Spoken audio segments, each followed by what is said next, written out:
देखो दीदा हरि भक्ति दो प्रकार से सुदुर्लभ है। एक तो भक्ति कभी भी किसी को बिना जत्न अर्थात अनासंग अनुष्ठान आचरण से प्राप्त नहीं होती, अनासंग अनुष्ठान आचरण से प्राप्त नहीं होती, अर्थात साक्षात भजन प्रवृत्ति के बिना साधन आचरण करने पर भी भक्ति प्राप्त नहीं होती। आचरण में मिली। हाँ, तब दूसरा साक्षात भजन की प्रवृत्ति युक्त साधन करने पर भी जब तक हृदय में भुक्ति एवं मुक्ति की वासना की गंध वर्तमान रहती, श्री कृष्ण अपनी भक्ति किसी को प्रदान नहीं करते। अर्थात तो भुक्ति मुक्ति वासना जेते पर्यंत हृदय भितरे गंठी बांधिकी रही शेष पर्यंत भगवान तांकर ये जो दुर्लभा जो भक्ति या प्रदान करिए नहीं।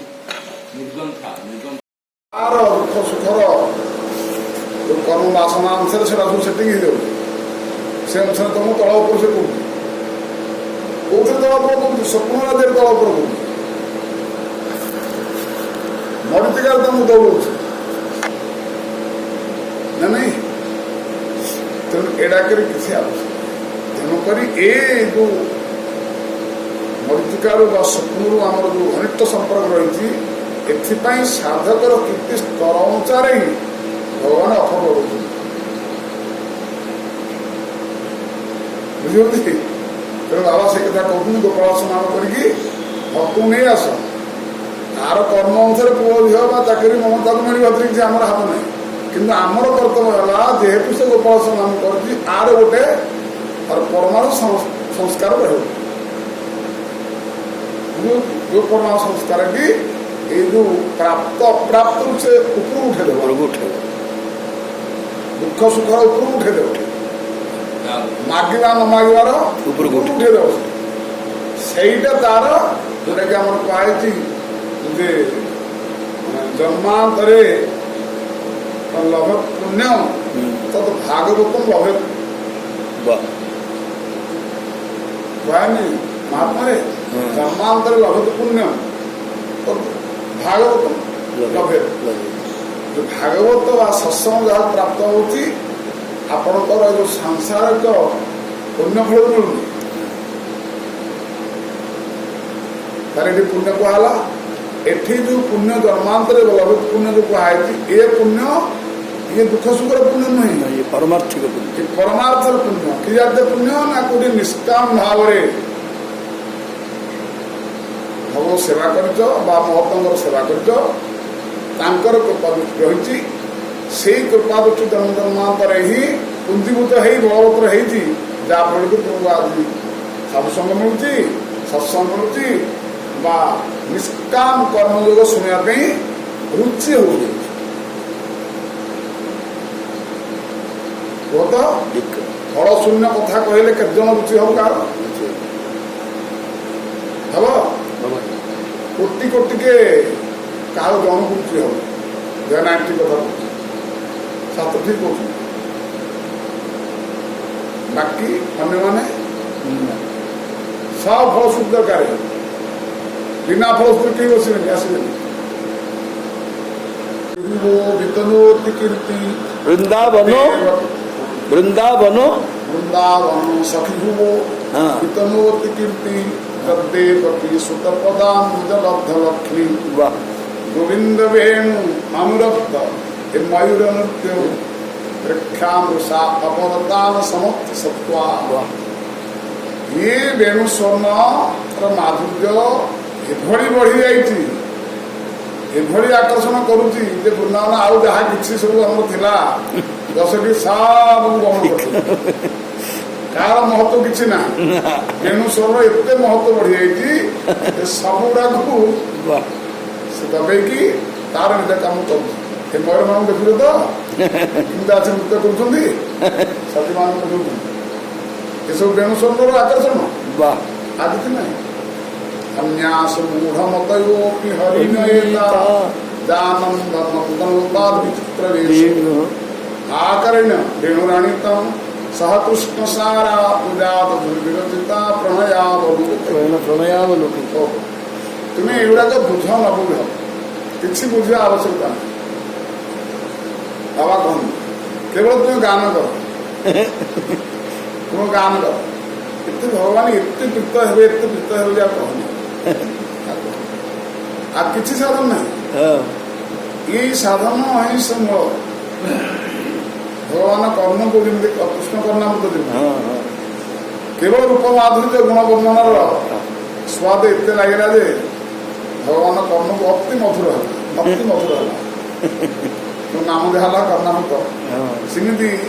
वेणु गीत है जुगल गीत है गोपी गीत है भगवान को एत मधुर आ कहनी एत आपणार से साधु को करने आ कहनी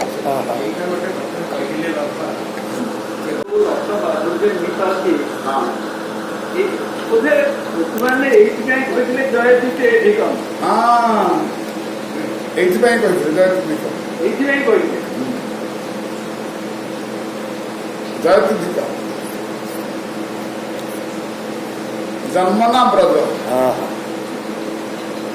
आपणकर जहाँ जहाँ लीला अवतार जहाँ स्मृति की भावना रहते हुए साधन भक्ति के श्रवण के ग्राम अनुष्ठान का जथपूर्वक का आचरण करने पर भी भक्ति या कृष्ण प्रेम की प्राप्ति नहीं होती। जो कोर्स शिशु अच्छा व्यक्ति कोर्स परमहंस वृंदावन के आसला दिन समुद्र टीका बढ़ी जाए यार एत उत्कर्षता बढ़ी जाए तेणु आम उत्कर्षता सब जान आम से स्थिति से स्थिति भी जो उत्कर्षता की अन्य अवतार लीला मान टीका नुहे साधक नुहे निरस कर तो प्रथम से लक्ष्मी ज्ञान देखो से स्तर पर वैकुंठ अभाव जिला चारि पांच वर्ष अच्छी आसिकी बाप माँ चला सी स्कूल जीव तब बयस प्राप्त हम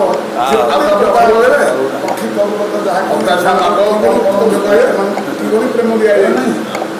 मैंने कि प्रेम सेवा कर अतः यत्न पूर्वक भक्ति साधन आचरण करने के साथ साथ एक भक्ति वासना की भी परम आवश्यकता है। यही होती भगवान कामना देकी चित्तवृत्ति देकी आमे निश्चित भाव में साधक बिना दासी सीए बिना दासी सीए पिलांग दृष्टांत भगवान की कल्याण चेष्टा करें केतला कांथ बाउल चाय केतला पड़ जाए कि नहीं पर ये सब हुए जिले होगा हम जब संभव सारे धीरे धीरे चला समयाद अर्थात संग साधक स्तर ती पराम भगवत साधक कचरेण धीर एला परे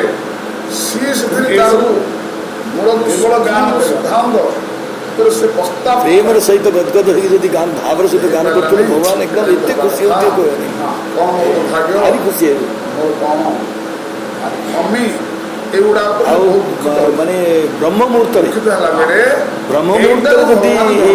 जदि रास पंचाध्याय जदि पाठ करती अपन खुशी है भगवान कहनी बहुत खुशी चित्तवृत्ति किंतु अनुस्थिरतार यही सामर्थ्य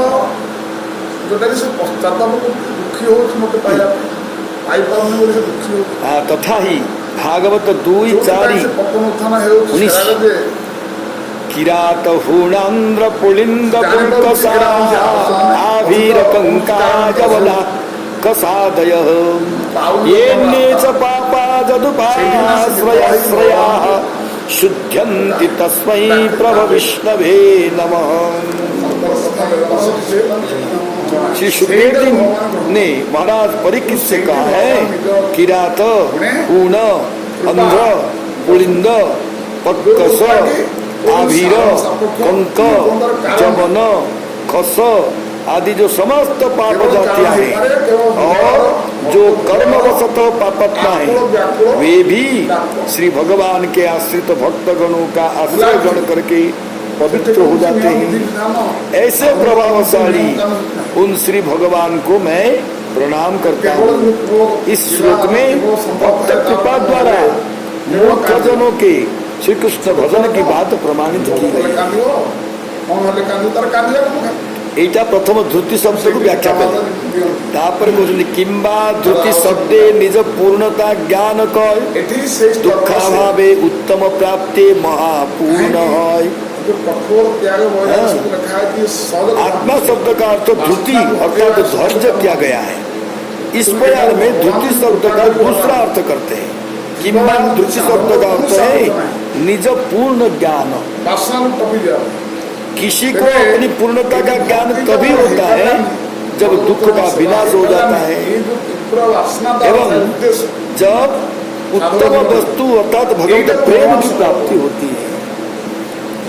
तात्पर्य यह है कि जो धृतिवान है अर्थात जिनके लिए कुछ अभाव नहीं है एवं जिनके हृदय प्रेमानंद से पूर्ण है, अतः जो निश्चल चित्त है वे भी श्री कृष्ण भजन करते हैं। ऐसे उनके परमाश्चर्यमय गुण है। निम्नलिखित श्लोक में धृति का लक्षण करते हैं। ये धृति को गोटे अर्थ धृति कले बर्तमान ये निज पूर्णता ज्ञान बोली पूरा भल कर प्रथम धैर्य धृति मैंने धैर्य निज पूर्णता ज्ञान तथा ही भक्ति रसामृत सिंधु 2:444 धृति स्यात् पूर्णता ज्ञान दुखाभावोत्तमाप्ति भी अप्राप्तादित नष्टर्था नभी संशोचनाधिकृत। ज्ञान दुखाभाव एवं भगवत संबंधी प्रेम रूप उत्तम वस्तु के प्राप्त कर लेने पर मन की जो अचंचलता है उसे धृति कहते हैं। ज्ञान दुखाभाव एवं भगवत संबंधी प्रेम रूप उत्तम वस्तु को प्राप्त कर लेने पर मन की जो अचंचलता भाव माने मन शांत ही सम जाग को आ जाए इसको धृति कहते हैं।